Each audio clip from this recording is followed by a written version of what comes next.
నమస్తే. ఈరోజు మన స్టూడియోలో ప్రముఖ జ్యోతిష్య వాస్తు నిపుణులు శ్రీ లలితాదేవి ఉపాసకులు బ్రహ్మశ్రీ నానాజీ పట్నాయక్ గారు మనతో ఉన్నారు. గురుగారితో మాట్లాడదాం. గురుగారు నమస్కారం. శ్రీమాత్రే నమః. గురుగారు, శ్రీ విశ్వవసు నామ సంవత్సరంలో సింహరాశి వారికి ఎలా ఉండబోతుంది? ఆదాయం, వ్యయం, రాజపూజ్యం, అవమానం, ఓవరాల్గా సంవత్సరం అంతా వీళ్ళకి ఎలా ఉండబోతుంది గురుగారు? చాలా చక్కగా అడిగారండి. ఈ విషయాలు చెప్తుంది నేనైనప్పటికీ కూడా చెప్పిస్తున్న సాక్షాత్ లలిత అమ్మవారిగా భావిస్తూ ఈ యొక్క లగ్నము లేదా రాశి వారి కనుక చూసుకున్నట్లయితే సమానంగా ఉందండి వీళ్ళకి. అంటే 11 బ్యాలెన్స్డ్గా ఉంది. అదేవిధంగా రాజ్యపూజ్యం అవమానం కనుక తీసుకుంటే 3-6గా ఉంది. అంటే రాజ్యపూజ్యం 3, అవమానించే వాళ్ళ సంఖ్య 6గా ఉంది. సో ఇది మనం మార్చుకోవాలి. అయితే ఇక్కడ చాలామందికి ఏమనిపిస్తుందంటే అయ్యో సమానంగా ఉందంటే అయ్యో రూపాయి మిగలట్లేదు కదా అంటే ఇక్కడ మనం పాజిటివ్ థింకింగ్, నెగిటివ్ థింకింగ్ రెండు ఉంటాయి. మనకి చూడండి, ఒక 11 లక్షలు ఖర్చు అయినప్పుడు 11 లక్షలు వస్తున్నాయండి. అమ్మయ్య నాకు సరిపోయేటట్టు భగవంతుడు ఇస్తున్నాడు, ఇది పాజిటివ్ థింకింగ్. నాకు రూపాయి మిగలట్లేదు, నెగిటివ్ థింకింగ్. ఓకే, అలాగే 3-6 ఉంది. ఇక్కడ సరే మిగలట్లేదు, మనం పెంచుకోవాలంటే అలాగా సింహం వారికి చూసుకుంటే ఒకటి పాయింట్ ఏంటంటే 2లో ఉండే కేతు మారిపోతున్నాడు గోచారంలో. అంటే మనకి ఏదైతే వేస్ట్ ఖర్చులు ఉన్నాయో తగ్గిస్తున్నాడు ఫస్ట్ కేతు ఎప్పుడైతే మారుతున్నాడు. అదేవిధంగా 2వ స్థానం కనుక వీళ్ళకి బాగా యాక్టివ్ అవ్వాలంటే ఎప్పుడైనా గుర్తుపెట్టుకోండి, వీళ్ళు పర్టికులర్గా శని శుక్ర గ్రహాల దగ్గర దీపారాధన చేయాలి. చేస్తూ ఓం సంపత్కరీ సమారూఢ సింధుర వ్రజ సేవితాయే నమః అద్భుతంగా పనిచేస్తుంది ఈ మంత్రం లలితా సహస్రనామాల్లోది. అలాగే వీళ్ళకి రాజ్యపూజ అవమానం తీసుకుంటే 3-6గా ఉంది. సో 3-6. రాజ్యపూజ్యం పెరగాలి అంటే ఏం చేయాలి అంటే వీళ్ళకి బొబ్బర్లు దానంగా ఇస్తుండాలి. వీళ్ళు ఎవరికైనా పురోహితుడికి. లేదంటే మనకి బొబ్బర్లు దానం ఇవ్వడం కష్టం అవుతుంది అనుకుంటే కనుక చపాతీస్ ఉంటాయి మనకి. 3 తేనె పూసినటువంటి చపాతీలు, అంటే నూనె వేయకుండా వేసి తేనెని పూసి 3 చపాతీలు చిన్న చిన్న ముక్కలుగా చేసి, ఇందాక నేను చెప్పాను చూసారా అమ్మవారికి సంబంధించినటువంటిది ఏదైతే మనం ఓం మాణిక్యం ఒకటాకార జానుద్వయ విరాజితాయ నమః అది కనుక గోవుకు తినిపిస్తూ ఉంటే రాజ్యపూజ్యం ఖచ్చితంగా పెరుగుతుంది. దాంతోపాటు అదే గోశాలలో కూర్చొని శ్రీమాత్రే నమః అనే మంత్రం కనుక చేసుకోగలిగితే ఖచ్చితంగా అవమానం తగ్గుతుంది. అయితే వీరికి ఈ సంవత్సరం అష్టమ శని ప్రారంభమవుతుంది. మనం ఎప్పుడు కూడా నేను ఒకటి చెప్తూ ఉంటా, మీకు ఏలినాడు శని, అష్టమ శని, అర్ధాష్టమ శని ఏది ప్రారంభమైనా ఒకటి గుర్తుపెట్టుకోండి, శ్రమ చేసేవాడి జోలికి శని రాడు,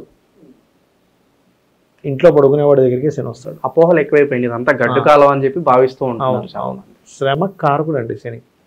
ఎప్పుడైనా సరే ఎవరికైనా ఇట్లాంటిది వచ్చినప్పుడు మధ్యాహ్నం నిద్రపోకూడదు, శ్రమిస్తూ ఉండాలి, ఏదో పని పెట్టుకోవాలి. అప్పుడు శని ఆనందిస్తాడట. శ్రామికుల్ని గౌరవించాలి. ఇప్పుడు శని మనకి బాగా చేయాలనుకోండి, మనతో పాటు శ్రమించేవాడికి మనం గౌరవం ఇవ్వాలి. శ్రమించేవాడికి గౌరవం ఇవ్వకపోతే కూడా శని మనల్ని ఇబ్బంది పెడతాడు, గుర్తుపెట్టుకోండి. ఒకటి శ్రమని దోచుకున్నా శని మనల్ని పట్టుకుంటాడు. ఒక్కోసారి చూడండి, కొన్ని మనం చూస్తుంటాం, ఇంత కష్టపడి వాళ్ళు చేస్తే వాడికి డబ్బులు ఇవ్వకుండా ఎగ్గొడతాడు. అసలు అది ఎక్కడ తగలాలి అక్కడ తగులుతుందండి. అమ్మో, అసలు అది కర్మ మామూలు వదిలిపెట్టదు. ఎందుకంటే కర్మకారకుడు కాబట్టి ఆయన ఫలితం ఉంటుంది. అయితే అష్టమ శని ఉన్నప్పుడు ఎప్పుడైనా ఒకటే గుర్తుపెట్టుకోవాలి, ఓకే నేను కొత్త విషయం నేర్చుకోవడానికి 1-4 సార్లు నాకు పనులు అవుతాయి, పైన నేను నేర్చుకుంటా అనుకుని ముందుకు వెళ్ళిపోతూ పర్టికులర్గా ఓం అనాకలిత సాదృశ్య చుబుక శ్రీ విరాజితాయే నమః అనే మంత్రం అష్టమ శని ప్రభావాన్ని తగ్గిస్తుంది.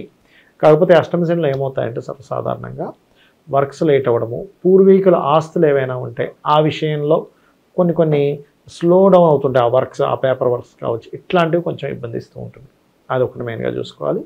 అలాగే వీళ్ళకి కేతువు మారుతున్నాడు అని చెప్పుకున్నాము. గురువు 11లోకి వస్తున్నాడు. అదొక మంచి ఇది చెప్పాలంటే, గురువు 11th హౌస్లోకి రావడం వల్ల కలిగే ఫలితాలు ఏమిటి అంటే, ఒకటి కొత్త కాంట్రాక్ట్స్ ఏవైతే వీళ్ళు ప్రారంభిద్దాం అనుకుంటారు, చాలా రోజుల నుంచి నేను ఇది ప్రారంభించాలి అనుకుంటాం కానీ ప్రారంభించలేకపోతుంటాం. వీరికి గురువు లాభస్థానంలోకి వచ్చినందుకు ప్రారంభించేటువంటివి ఏవైతే పెండింగ్లో ఉండి ఆగిపోయాయో ఈ సంవత్సరం వీరికి ఖచ్చితంగా అవి ప్రారంభమవుతాయి. బిజినెస్ డీల్స్ అన్ని ఊపందుకుంటాయి. అలాగే వివాహ ప్రయత్నాలు కూడా, అందులో ముఖ్యంగా వివాహ ప్రయత్నాల్లో చూసుకున్నట్లయితే బంధువర్గం వారి సంబంధాలు కుదరడం. కాకపోతే మొదటి 2 నెలలు కొంచెం జాగ్రత్తగా ఉండాలి. ఎందుకంటే 12లో కుజుడు వచ్చి నీచ పొందుతున్నాడు కదా.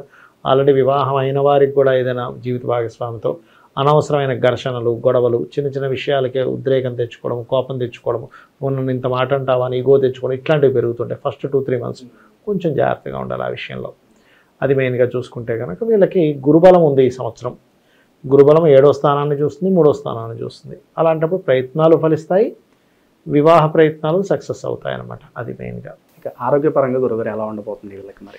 ఆరోగ్యపరంగా అంటే ఒకటేనండి, వీరికి కొంచెం లగ్నంలో కేతు వచ్చేటప్పుడు ఎప్పుడు కూడా కొంతమంది మైగ్రేన్స్ వస్తుంటాయి సార్, ఆ విషయంలో కొంచెం జాగ్రత్తగా ఉండాలి. రెండవది ఏమిటంటే వీళ్ళకి ఆరోగ్యాన్ని ఇచ్చే కారకుడు ఎవరైతే ఉన్నారో షష్టమాధిపతి అష్టమంలో ఉంటున్నాడు. సహజంగా షష్టమాధిపతి అష్టమం అనేది విపరీత రాజయోగమే చెప్పాలంటే, అది గోచారంలో వచ్చినా జన్మజాతకంలో వచ్చినా.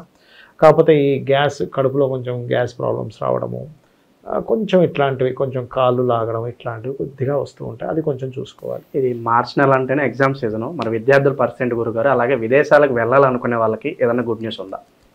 విదేశాలకు వెళ్ళాలనుకునే వారు మాత్రం ఈ 3 నెలలు, స్టార్టింగ్ 3 నెలలు కొంచెం జాగ్రత్తగానే ఉండాలని చెప్తానండి. ఎందుకంటే సహజంగా మనందరికీ విదేశాల్లో ఉండేటువంటి పరిస్థితులు ఎలా ఉన్నాయి మనందరికీ తెలిసిన విషయమే. దాంతోపాటు సింహలగ్నం వారికి 12వ స్థానంలో కుజుడు ఉన్నాడు.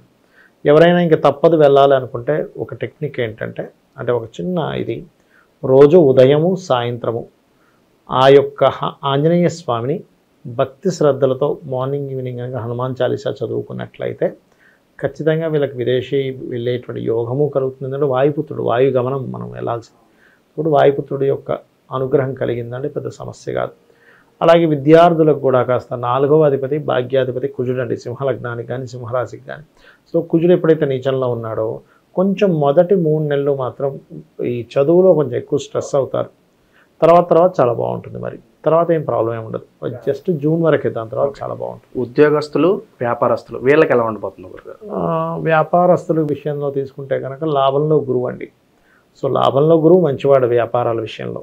ఇక ఉద్యోగం విషయంలో కనుక తీసుకుంటే కనుక ఇక్కడ ఎప్పుడైతే మీకు ఈ కుజుడు నీచంలో ఉన్నాడో ఈ భాగ్యాధిపతి, అలాగే ఈ లాభం నుంచి 2వ స్థానంలో ఎప్పుడైతే ఈ యొక్క కుజుడు దీంట్లో ఉన్నాడో అప్ అండ్ డౌన్స్ ఉంటాయి. కొంచెం వ్యాపారాల్లో మంచి గ్రోత్ ఉంటుంది, కొంచెం స్ట్రెస్ కూడా ఉంటుంది. ఈ 2 రకాలుగానే ఉంటుంది. ఇక్కడ భూమికి సంబంధించిన వ్యవహారాలు గురుగారు, భూములు కొనడం కావచ్చు, అమ్మడం కావచ్చు, ఇంకా స్టాక్ మార్కెట్, రియల్ ఎస్టేట్లో పెట్టుబడులు, వీటి వ్యవహారాలు ఈ సంవత్సరాలు ఎలా ఉండబోతున్నాయి? రైతులు కానివ్వండి, రియల్ ఎస్టేట్ రంగాల్లో ఉండేవారు కానివ్వండి, రియల్ ఎస్టేట్ మీడియేటింగ్ చేసేవాళ్ళు కానివ్వండి, కన్స్ట్రక్షన్ రంగాల్లో వాళ్ళు కానివ్వండి, ఇవన్నీ కూడా కొంచెం జూన్ వరకు కొంచెం అప్ అండ్ డౌన్స్ చూపిస్తున్నాయి.